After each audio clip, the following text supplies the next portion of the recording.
Hello, Life Group leaders. We are back at it again for the spring of 2020.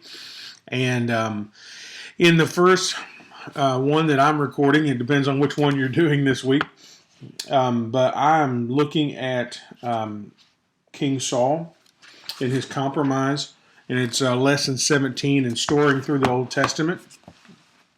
And just before we get into the lesson, I just go over a few preliminaries with you.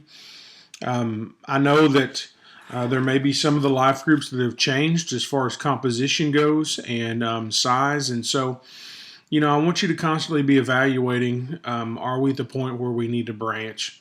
And also be looking for people in there that can step up and help take leadership if the group does need to branch.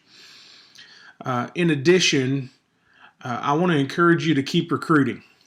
I know we've got several new people in the church recently, and so just continually look out for them and see if you can get them involved in a life group. There may be several people in our church that have been there since the beginning of life groups and still have never chosen to get involved for whatever reason. So take that opportunity to go and recruit some. Also be looking for people outside your life group.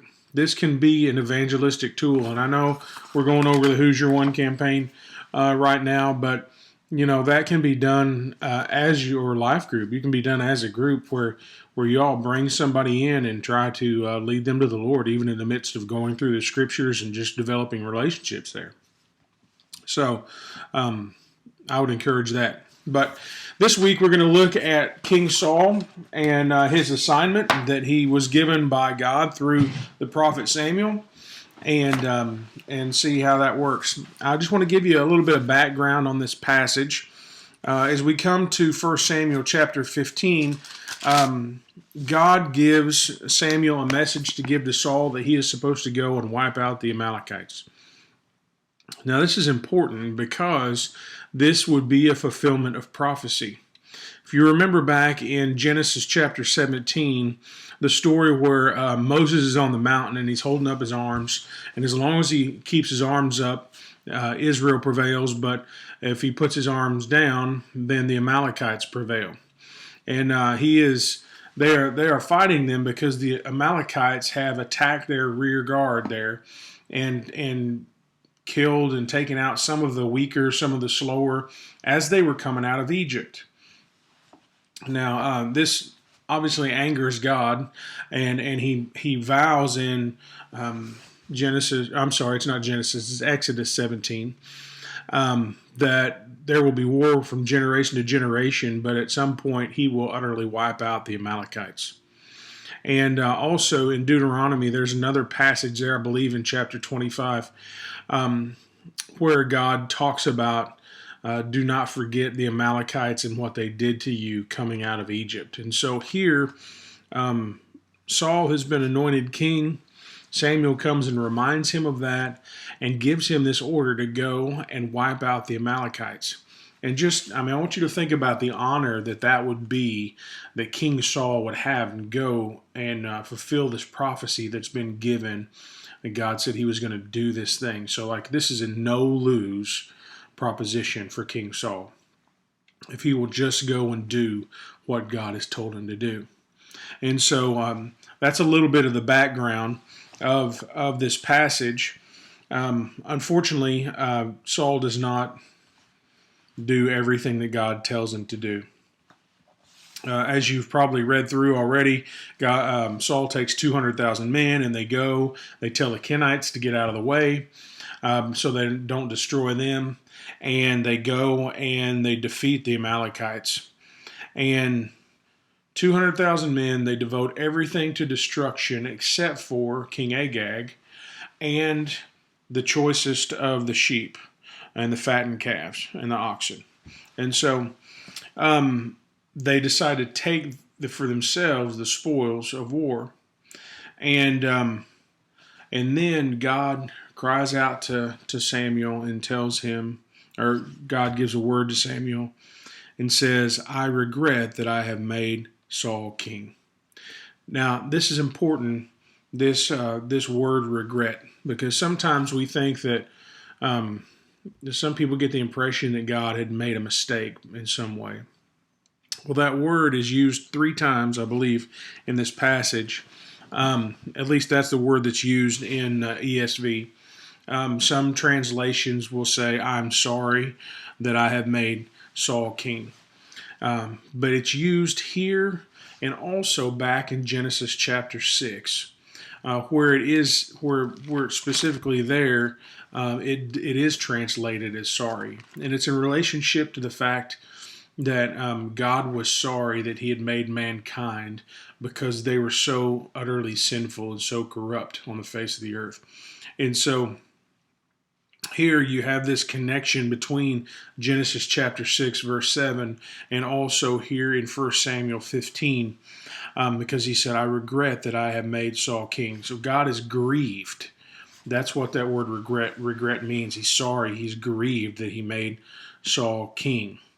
And there's some other connections here between that Genesis 6-7 passage and this passage, because if you think about it, God is sorry that he created the mankind and he was going to wipe them out, but in doing so, he was going to spare Noah, this one who served God obediently and loved God and led his family. So there was going to be new beginnings. He was going to wipe out sinners, and he was going to have this new beginning with this new leader that obeyed God.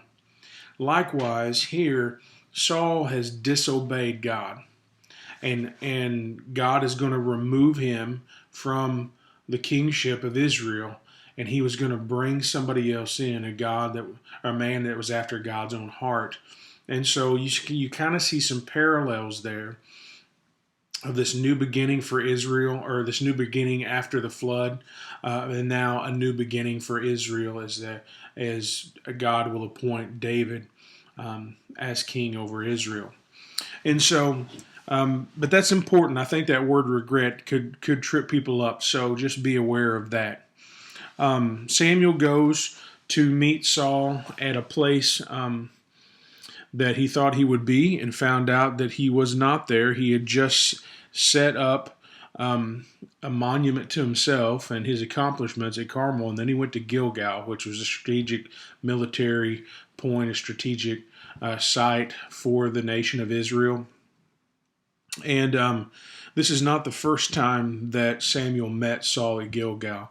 If you go back to chapter 13, you'll find that this was also the place where Saul had sinned before.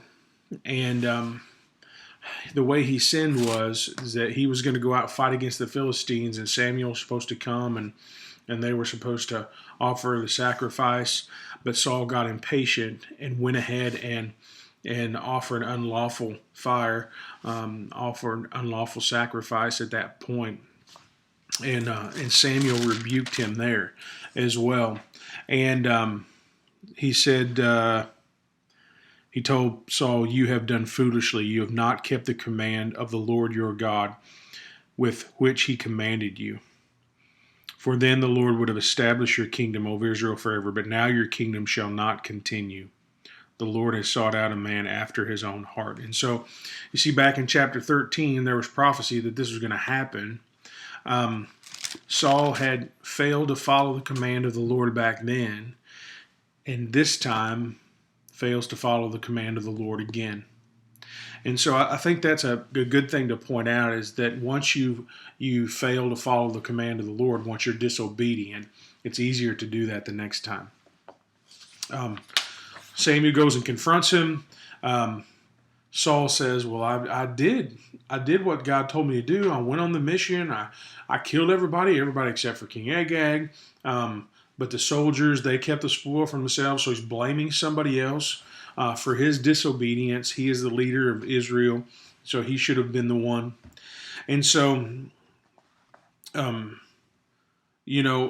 God is just extremely grieved and sorrowful. Samuel gets angry whenever God gives him that initial message.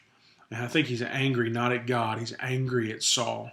And, sometimes when somebody is set up and as a leader, there is this grief that results in anger whenever they fail to do what they're supposed to do. Um,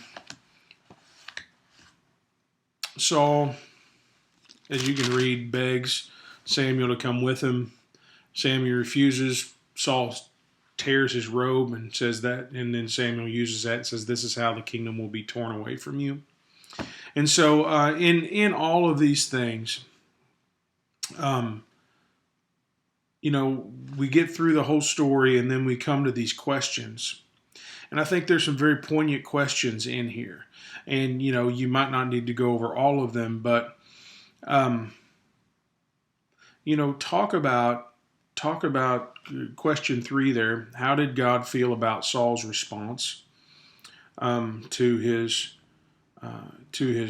assignment that he failed to do? And how did Samuel feel about what God said to Saul? I mean, both of those are addressing the issue of God's regret, and also Samuel's emotion over that, how he cried out to God and just was grieved over what Saul had done.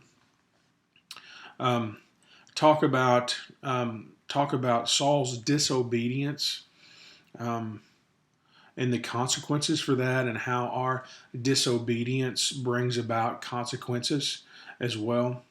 I think it's important to note in there that partial obedience is still disobedience in the eyes of God, and because that's why Saul was judged. And then make sure that we address it not just as Saul's disobedience, but here is a question: in what ways do you think we compromise God's instructions today?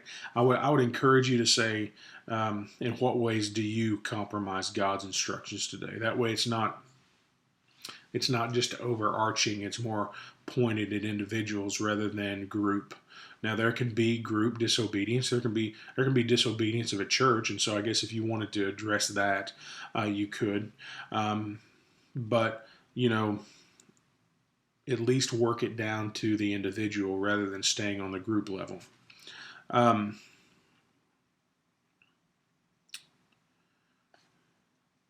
Here's the last one. What opportunities do we miss when we disobey God? In what ways does God bless those who fully obey? I think that's an important question. Wrapping up there,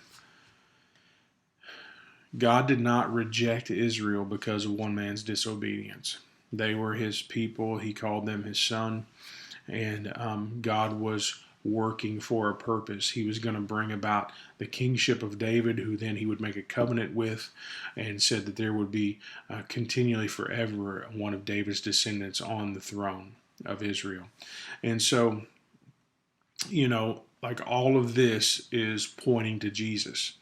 And so make sure you get that in there, that all of this, we see the disobedience of man and the rescue of God by bringing them a king after his own heart, but not even David was ultimately able to obey completely, and he rebelled. And so there's all this rebellion of God's people, and yet he's working towards their redemption and their restoration. And so tried to make it shorter this time and did not succeed. But anyway, I hope you have a great first week back talking about Saul and everything that is.